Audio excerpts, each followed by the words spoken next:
single-minded way.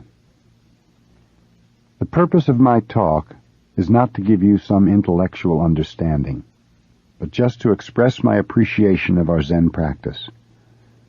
To be able to sit with you in Zazen is very, very unusual. Of course, whatever we do is unusual because our life itself is so unusual. Buddha said, to appreciate your human life is as rare as soil on your fingernail. You know, dirt hardly ever sticks on your nail. Our human life is rare and wonderful. When I sit, I want to remain sitting forever. But I encourage myself to have another practice. For instance, to recite the sutra or to bow. And when I bow, I think, this is wonderful. But I have to change my practice again to recite the sutra. So the purpose of my talk is to express my appreciation. That is all. Our way is not to sit to acquire something. It is to express our true nature. That is our practice. If you want to express yourself, your true nature, there should be some natural and appropriate way of expression. Even swaying right and left as you sit down or get up from Zazen is an expression of yourself. It is not preparation for practice or relaxation after practice. It is part of the practice.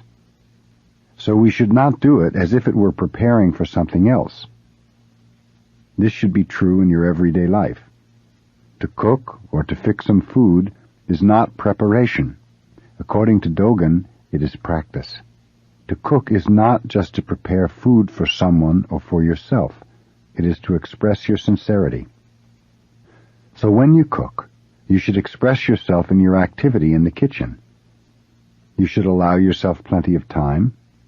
You should work on it with nothing in your mind and without expecting anything. You should just cook. That is also an expression of our sincerity, a part of our practice. It is necessary to sit in Zazen in this way, but sitting is not our only way. Whatever you do, it should be an expression of the same deep activity. We should appreciate what we are doing. There is no preparation for something else. The Bodhisattva's way is called the single-minded way, or one railway track thousands of miles long. The railway track is always the same. If it were to become wider or narrower, it would be disastrous. Wherever you go, the railway track is always the same. That is the Bodhisattva's way. So even if the sun were to rise from the west, the Bodhisattva has only one way. His way is in each moment to express his nature and his sincerity. We say railway track, but actually there's no such thing. Sincerity itself is the railway track. The sights we see from the train will change, but we're always running on the same track, and there's no beginning or end to the track. Beginningless and endless track. There's no starting point, nor goal, nothing to attain. Just to run on the track is our way. This is the nature of our Zen practice. But when you become curious about the railway track, danger is there. You should not see the railway track.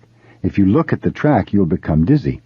Just appreciate the sights you see from the train. That's our way. There is no need for the passengers to be curious about the track. Someone will take care of it. Buddha will take care of it. But sometimes we try to explain the railway track because we become curious if something is always the same. We wonder, how is it possible for the Bodhisattva always to be the same? What is his secret? But there is no secret. Everyone has the same nature as the railway track. There were two good friends, Chokai and Hofuku.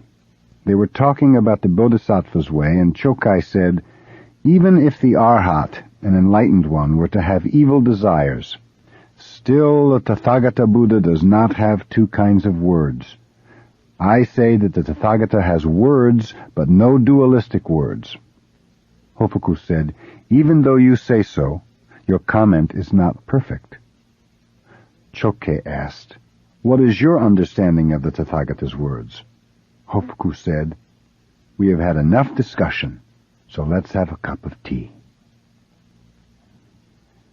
Hofuku did not give his friend an answer, because it is impossible to give a verbal interpretation of our way.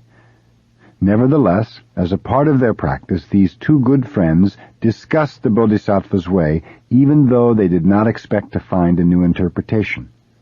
So Hofuku answered, "Our discussion is over. Let's have a cup of tea." That's a very good answer, isn't it? It's the same for my talk. When my talk is over, your listening is over. There's no need to remember what I say. There's no need to understand what I say. You understand. You have full understanding within yourself. There is no problem.